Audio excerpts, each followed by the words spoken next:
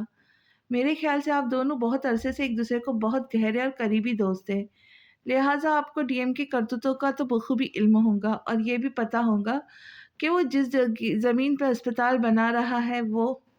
ابھی حیات نے اتنا ہی کہا تھا کہ رانا صاحب کے چہرے پہ کہیں رنگ آ کر گزرے۔ میرے خیال سے اب آپ میری بات سمجھ گئے ہیں، حیات نے کہتے ہوئے اپنے دونوں ہاتھ پینٹ کی پاکٹ میں ڈالے۔ تمہارا اس زمین سے کیا تعلق ہے؟ رانا صاحب کو اپنی آواز کسی کھائی میں سے آتی ہوئی محسوس ہوئی۔ میرے خیال سے آپ یہ سوال کرنا چاہتے ہیں کہ تمہارا اس زمین کے وارثوں سے کیا تعلق ہے۔ حیات کی بات پر انہوں نے بے یقینی سے اسے دیکھا تو وہ مسکراتا ہوا پلٹا۔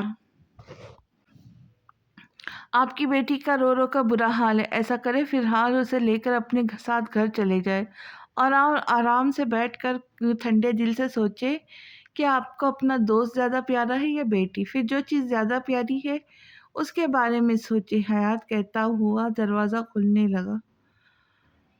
تم فرزانہ کے بیٹے ہو؟ جیسے ہی رانا صاحب کے منہ سے یہ جملہ نکلا، حیات کا ہاتھ ہینڈل پر ہی کانپ گیا، مگر وہ منہ سے کچھ نہ بولا اور اپنے جذبات کو قابو کرتا ہوا دروازہ کھول کر کمرے سے باہر نکل گیا، جبکہ پیچھے رانا صاحب کی حالت بے پانی کے مچھلی جیسی تھی۔ اپنے باپ کو گھر لے جاؤ، خود بھی گھر آرام سے بیٹھو، میں صرف ایک ہی موقع دیتا ہوں، دوسرا میری ڈکشنری میں نہیں ہے۔ حیات نے ہیرا کے قریب کھڑے ہوتے ہوئے اسے مخاطب کیا۔ میں تمہیں چھوڑوں گی نہیں، تم نے مجھے جتنا کمزور سمجھا ہے نا میں اتنی ہوں نہیں۔ ہیرا کی آواز میں بہت غصہ تھا۔ میں بھی یہی چاہتا ہوں، تم مجھے نہ چھوڑو۔ حیات کا انداز طنزیہ تھا۔ ویسے ایک بات بتاؤ، تم مجھے چھوڑ بھی نہیں سکتی جب تک میں نہ چاہوں۔ حیات نے مسکراتے ہوئے گردن نہ میں ہلائی اور سر جھکا لیا۔ تم؟ ہیرا نے شہادت کی انگلی حیات کی طرف کرتے ہوئے کہا۔ آپ اچھے اور پڑھے لکھے گھرانے کے لوگ دوسروں کو عزت سے بلاتے ہیں۔ حیات کا جواب تو ہیرا کو دے رہا تھا، مگر توجہ ساری دور کھڑی ہمنا پر تھی۔ نہ جانے اس کے دل میں کیا سمائی کہ وہ خاموشی سے چلتا ہوا ہمنا کے قریب جا کھڑا ہوا۔ تم بہت جلدی بڑی ہو گئی ہو یا وقت جلدی گزر گیا ہے، خیر جو بھی ہے اپنا خیال رکھا کرو، غلط کام میں دوست ہی کیوں نہ ہو ساتھ نہ دیا کرو۔ حیات نے کہتے ہوئے اپنا ہاتھ ہمنا کے سر پہ رکھا تو وہاں پر موجود تینوں نفوس نے اسے انتہائی حیرانگی سے دیکھا، جبکہ حیات ہمنا کے بال سہلاتا وہاں سے نکلتا چلا گیا۔ یہ کیا تھا؟ سب سے پہلے ہیرا کو ہوش آیا، جس پر حدیث شانے اچکا گیا۔ تبھی اسپیکر پہ رانا صاحب کے نام کا اناؤنسمنٹ ہوئی تو تینوں نے روم کی طرف دوڑ لگا دی۔ پتہ نہیں یہ اندر کیا کر رہے ہیں۔ اگر اب تک رانا صاحب فوت ہو گئے ہوتے تو اچھی خاصی پارکنگ میں رش ہو لگ جانی تھی، پھر یہ ابھی تک باہر کیوں نہیں نکلے؟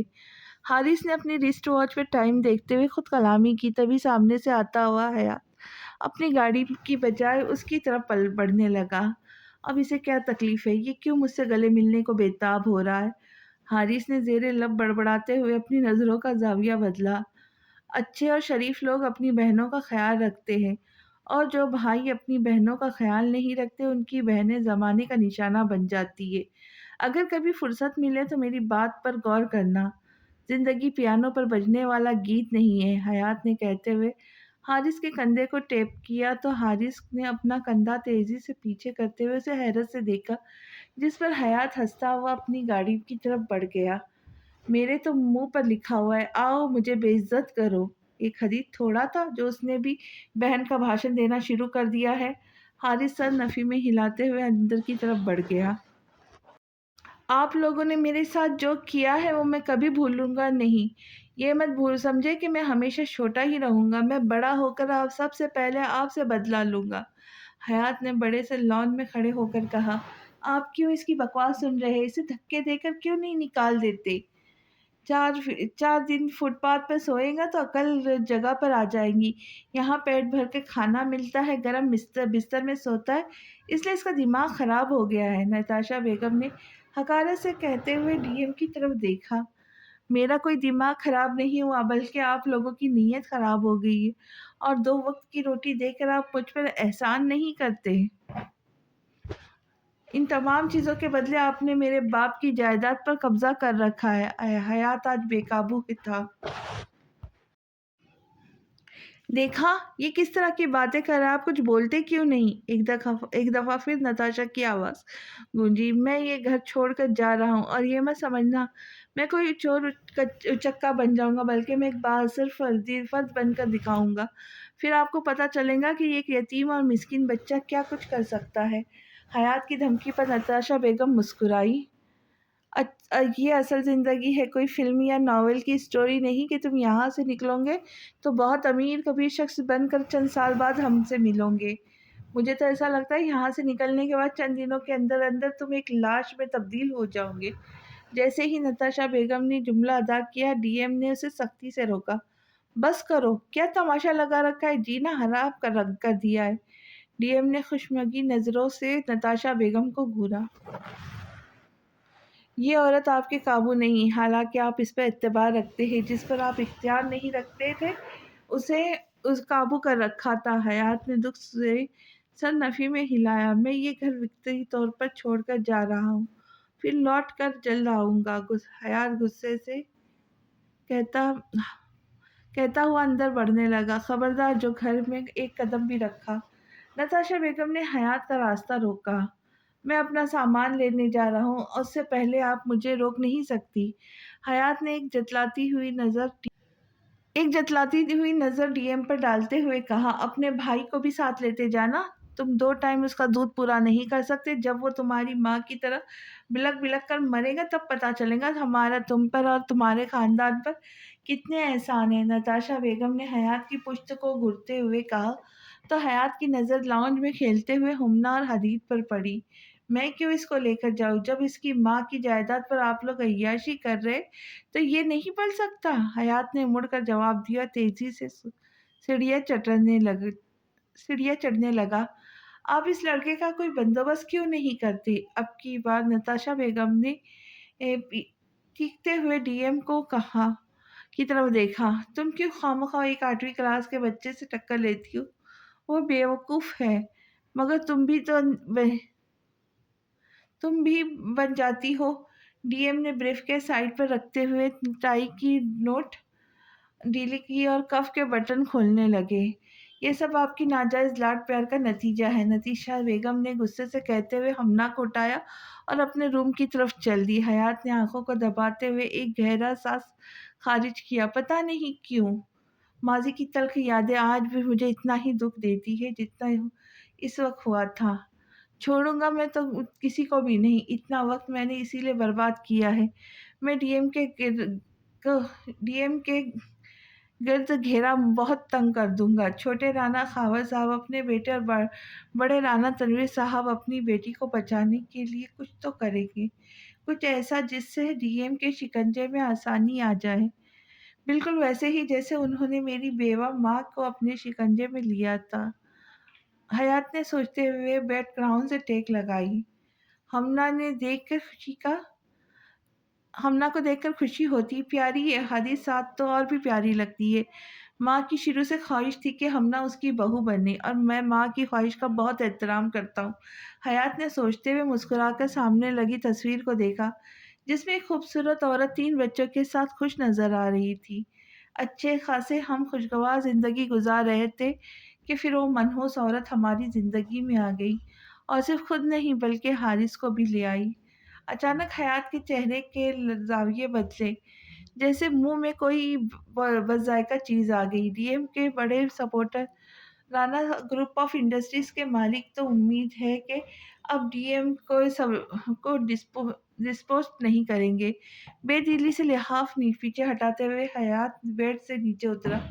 رانا صاحب کے ذکر کرتے ہی حیات کو ہیرا کا خیال آیا۔ ہیرا بیبی، تم تو مفت میں ماری گئی، تمہیں کس نے کہا تھا ہماری لڑائی میں کودنے کو؟ حیات نے ہمدردی سے کہتے ہوئے میرر میں اپنی شکل دیکھی اور واش روم کی طرف بڑھ گیا۔ تم نے بتایا کیوں نہیں کہ وہ فرزانہ کا بیٹا ہے؟ رانا صاحب نے دبا دبا سا چیختے ہوئے ڈی ایم سے پوچھا۔ مجھے بھی اسی دن تھانے میں معلوم ہوا تھا، اس سے پہلے میں یہ بات نہیں جانتا تھا۔ ڈی ایم نے سر جھکاتے ہوئے اقرار کیا۔